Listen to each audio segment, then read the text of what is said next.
तर मोदी, योगी, फडणवीस तुझसे बैर नहीं लेकिन तुम्हारे सरकार में जो गद्दार है उनकी खैर नहीं, हा थेट इशारा दिलाय जैन मुनी निलेश चंद्र यांनी। ते एबीपी माझाच्या महाकट्ट्यावर बोलत होते। सुरुवातीला कबूतरखान्याबाबत आक्रमक भूमिका घेणाऱ्या मंगलप्रभात लोढांनी नंतर सावध भूमिका घेतली, त्यामुळे आता जैन मुनींनी लोढांचं नाव न घेता थेट इशारा दिलाय। दरम्यान गरज पडली तर शस्त्र हाती घेऊ असा पुनरुच्चारही मुनींनी केला होता। मुंबईच्या दादर भागातल्या कबूतरखान्यावर बंदी घालण्याच्या कोर्टाच्या निर्णयाविरोधात जैन मुनी कबूतरखान्याच्या बचावासाठी मैदानात उतरले।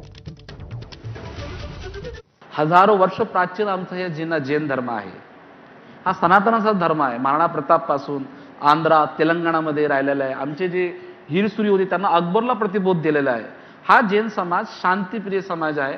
पण आता आमच्या समाजावर का बरं? आता तुम्ही मला विचार सांगा, आमची हत्नी गायब केली, आमचं वेले पार्लाचं मंदिर तुम्ही बुलडोझरनं तोडलं, अलीगलमध्ये मस्जिद बनल्या तुम्ही तोडल्या का?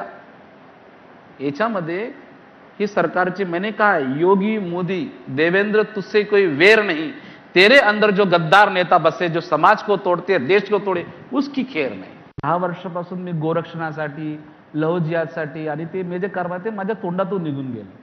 दुसरी गोष्ट अशी आहे, धर्माच्या विरुद्ध आलं तर जैन धर्म हा अलग धर्म नाही आहे हो, हा जन्मधर्म सनातन धर्माचा आहे। धर्माच्या विरुद्ध जर आलं तर आम्ही शस्त्र उचलू, बरोबर? माझं असं वक्तव्य निघून गेलं, मगर असं नाही की मी लोकांच्या विरुद्ध मध्ये काढू।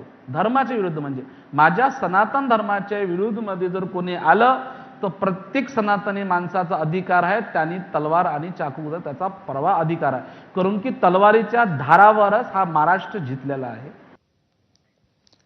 पुढची बातमी, मिठी नदी पुनरुज्जीवन प्रकल्पाच्या 3ऱ्या टप्प्यातल्या कामांची निविदा प्रक्रिया पूर्ण झाली आहे। या कामासाठी